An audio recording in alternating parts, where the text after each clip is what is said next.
Mardi 7 juin 2022, le soleil apparaît et marque le début d'une mission importante pour la sécurité sanitaire de la population. C'est la supervision des activités de contrôle sanitaire des voyageurs, de marchandises et de moyens de transport au point d'entrée de la ville de Matadi, ainsi que de renforcement des capacités des agents du Programme national de l'hygiène aux frontières PNHF sous la conduite de son coordonnateur provincial Dr Antoine Yoba, accompagné des inspecteurs techniques, financiers, administratifs et d'autres collaborateurs. Au poste Matadi A, les coordonnateurs provinciaux échangent avec le staff du poste sur les termes de référence de la supervision. Quelques minutes plus tard, les agents de ces services spécialisés du ministère de la Santé publique, Hygiène et Prévention du PNHF poste Matadi A et d'autres responsables des services d'ordre opérationnel prestant au port de la SCTP se réunissent dans la salle de réunion pour une formation de renforcement des capacités. Durant quelques heures, les participants ont bénéficié d'une formation riche en couleurs sur l'aperçu général du Programme national de l'hygiène aux frontières, sa double mission, les contrôles sanitaires au point d'entrée, la mobilisation des recettes en tant que service d'assiette et son mandat. Protéger la RDC contre la propagation internationale de maladies et l'aider à faire face à tout événement pouvant constituer une urgence sanitaire de portée internationale. La connaissance du règlement sanitaire international RSI 2005 dont le PNHF est le point focal en RDC et la nouvelle approche d'ENA pour détecter et répondre aux événements de santé publique. L'initiative est saluée de partout.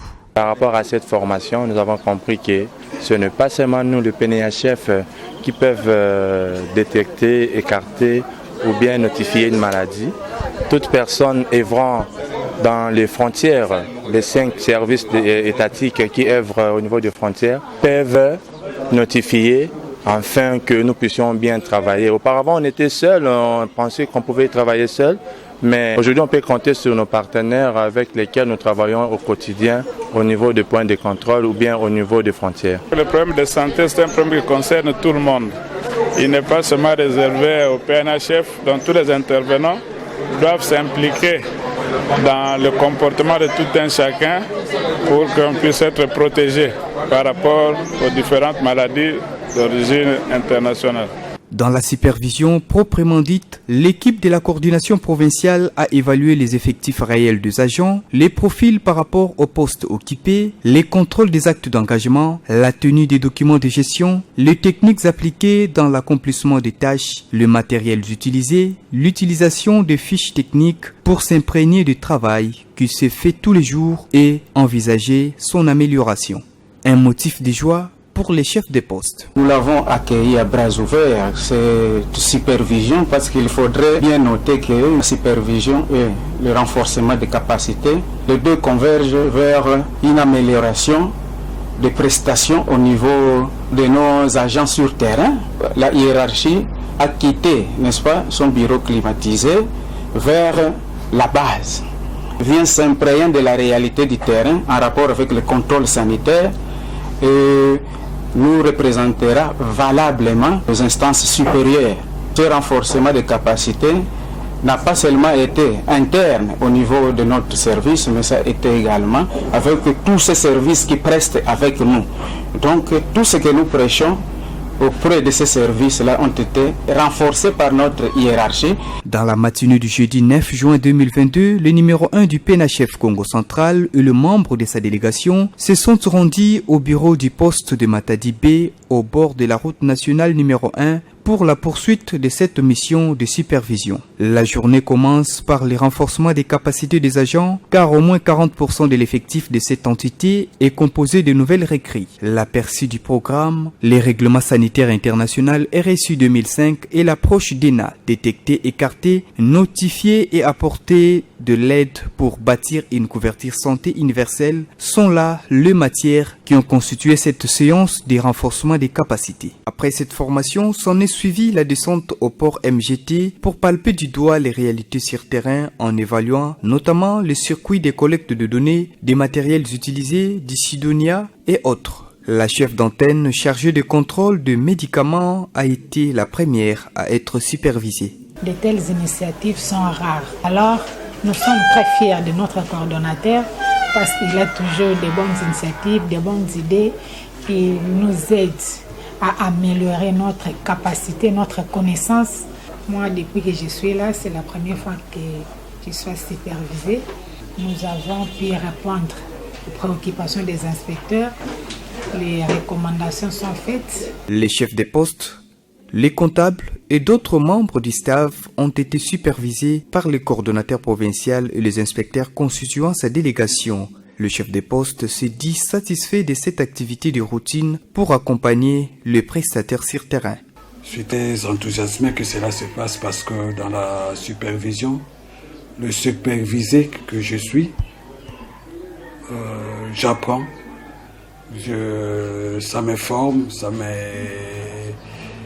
donne une autre impulsion pour corriger les erreurs là où on a l'habitude de faire des erreurs et pour mieux cerner le travail et pour aller mieux encore pour l'avenir, pour que le travail soit bien fait. Cette formation-là, il n'y avait pas que nous, il n'y avait pas que mes collaborateurs, il y avait aussi d'autres agents de services pertinents du MGT. Je peux citer la DGM, l'OCC, la DGDA, le SCAV, qui ont répondu, les DRM, ANEC, qui ont répondu à cette invitation-là. Je crois que même ceux-là, ils ont trouvé que c'était quelque chose de très... Parce qu'ils se sont retrouvés pour être dynamiques sur le travail, sur la formation doit être continue. Et je demanderai même à la coordination de passer régulièrement, parce que nous avons reçu beaucoup de nouveaux agents, de nouvelles unités qui doivent être régulièrement formés. Samedi 11 juin 2022, l'équipe de la coordination provinciale est réussie au bureau du poste PENACHEF Matadi Ango, dernière étape de la supervision pour cette phase concernant la ville portière du Matadi. Comme dans les deux précédents postes, le coordonnateur provincial Dr Antoine Yoba a renforcé la capacité de ses agents et certains de services d'ordre opérationnel. Après cette formation, une équipe restreinte a été dépêchée au poste frontalier de Ango pour s'imprégner du déroulement des activités de contrôle sanitaire à ses points d'entrée. La chef d'antenne s'est félicitée de cet exercice. L'initiative est bonne parce que après cette brève supervision, je constatais que tout ce qu'on a appris là-bas valait la peine. Parce qu'il y a certaines choses que par habitude on ne faisait pas, mais on s'est rendu compte qu'il fallait au fait tenir compte de ça pour pouvoir organiser notre service et ramener du bon pour le PNHF. Nous faisons le contrôle sanitaire des voyageurs, nous faisons le contrôle sanitaire des marchandises, nous faisons aussi le contrôle sanitaire des moyens de transport. La journée du lundi 13 juin 2022 débute au bureau du poste pour le contrôle et l'évaluation de différentes activités qui se déroulent au quotidien. Concernant le contrôle sanitaire et la mobilisation des recettes en tant que service d'assiette, l'évaluation du circuit de collecte de données et l'amélioration des conditions de travail. Au cœur de la visite du coordonnateur provincial et sa délégation au point d'entrée de Soyo village. Pour Madame Nadine Pemba, chef de poste de Matadi Ango, cette supervision est d'une importance capitale. On ne peut pas marcher comme si nous étions dans la jungle. Il faudrait qu'on vienne quand même nous superviser, nous renforcer des capacités parce que si on ne vous renforce pas ou on ne vous dit pas quoi, vous allez travailler vraiment comme dans la jungle. En tout cas, ça fait beaucoup des années que nous sommes au programme des Jeunes aux frontières. C'est vraiment un rêve qui est devenu une réalité. Nous félicitons l'équipe de la coordination, en particulier les coordonnateurs, pour cette initiative. Vraiment, ce n'était pas facile. Nous attendons les recommandations. Nous avons un peu de difficultés pour y accéder à Soyo et puis à Loadi. Parce que là, nous avons des pistes qui sont tellement éloignées de Matadi. Mais en tout cas,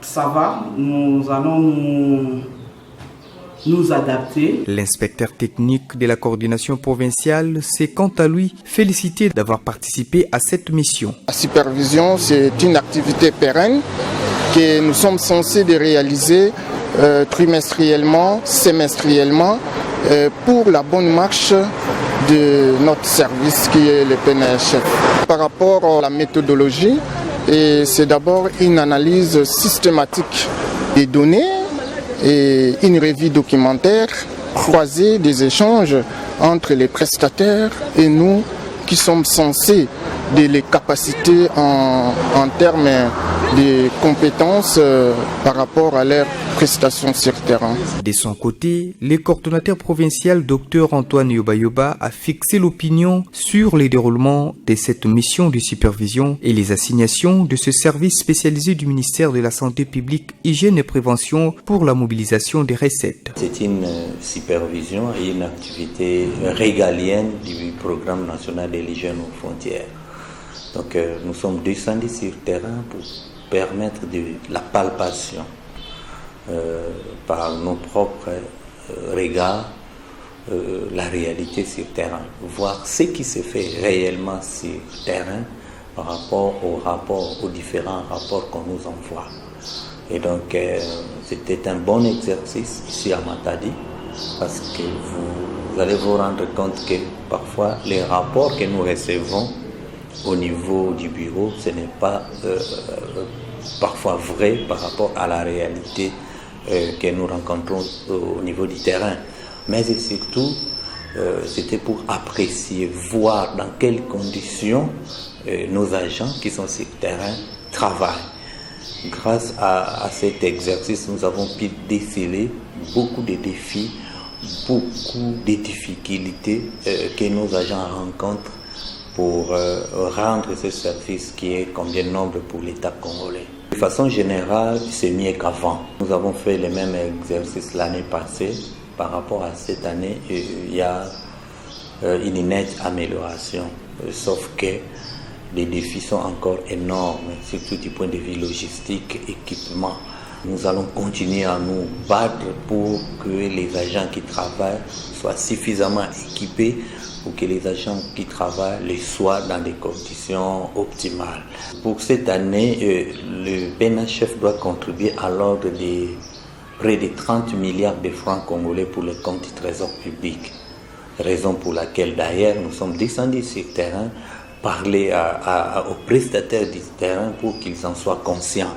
Donc vous comprenez que c'est un défi énorme, une charge, une lourde responsabilité en ma personne, mais nous n'avons pas peur, nous avons commencé déjà à travailler et je vous assure, nous sommes passés de 12 milliards à 30 milliards parce que quand nous étions à 12 milliards, nos assignations étaient de 7 milliards.